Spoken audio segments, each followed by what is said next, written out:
осыған дейін жұмысшылардан еңбек саласындағы бақылау басқармасына арыз түскен болатын. Ол арыздың аясында мемлекеттік еңбек инспекциясымен жоспардан тыс тексеру тағайындалып, тексеру жұмыстары жүргізілді. Сонымен қатар жаңағы Қызылорда облыстық Нұр Отан партиясына да шағымданған арыз бойынша бірлесе отырып кездесу жүргізілді қызметкерлермен.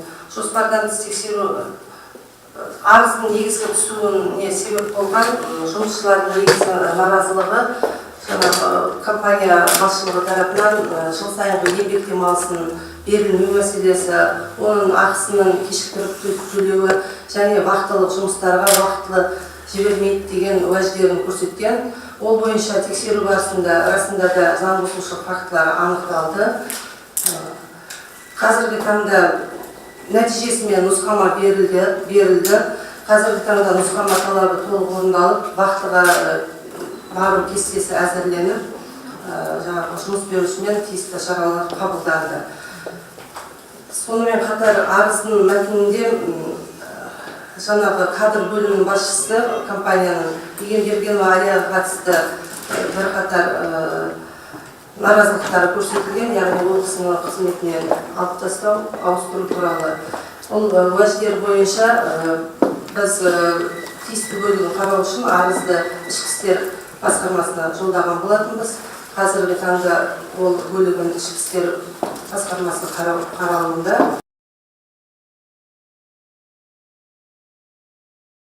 Ол бойынша біз екі қылмыстық іс қозғадық, яғни алаяқтық және заңсыз сыйақы алу.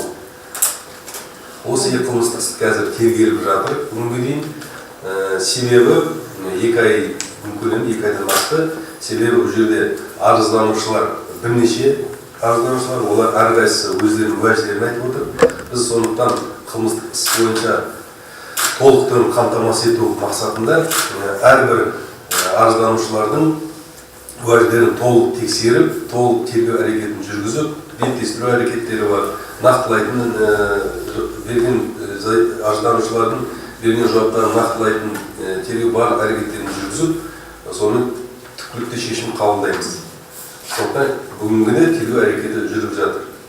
Енді мына соңғы күндері әлеуметтік жүйесінде осындай публикациялар шығып жатыр. Сол арызданушылардың қылмыстық тергеу барысында қысым жасап жатыр, осындай қысымсыз әрекет жасап жатыр. Мен оны арнайы айтуға негіз бар. Қылмыстық іс төңірегінде ешқандай қысымсыз жасалып жатқан жоқ. Ол шындыққа жараспайды. Себебі бізге бірде-бір ондай арыз түскен жоқ. Бізде өзінің қауіпсіздік басқармасы бар, облыстық департаменті, немесе бұны прокуратура саласына қадағалау ретінде жүрген ол арнайы орган, ол жақта да ондай мәлімет түскен жоқ.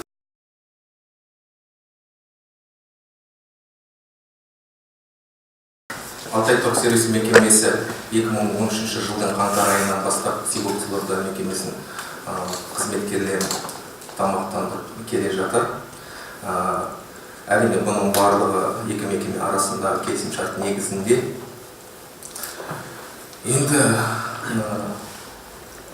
мына мәселелер бойынша айтып кетер болсақ, осы екі мекеме арасындағы келісімшарт бойынша Қазақ-Қытай азаматтарына бөлінетін сума көлемі бірдей, ешқандай да айырмасы жоқ.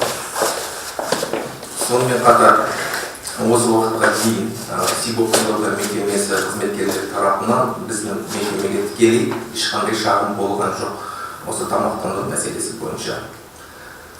Енді әрине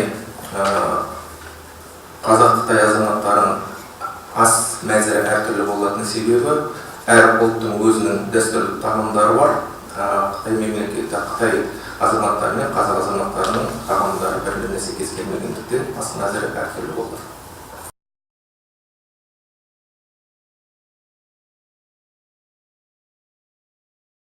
В конце прошлого года компания получила коллективное письмо о жалобе Игенбергенова Алию. Компания сразу составила комиссия внутреннее расследование это дело. И мы все документы, составив все документы, подавали ДВД. И мы компания с 8 января ее отстранили с работы.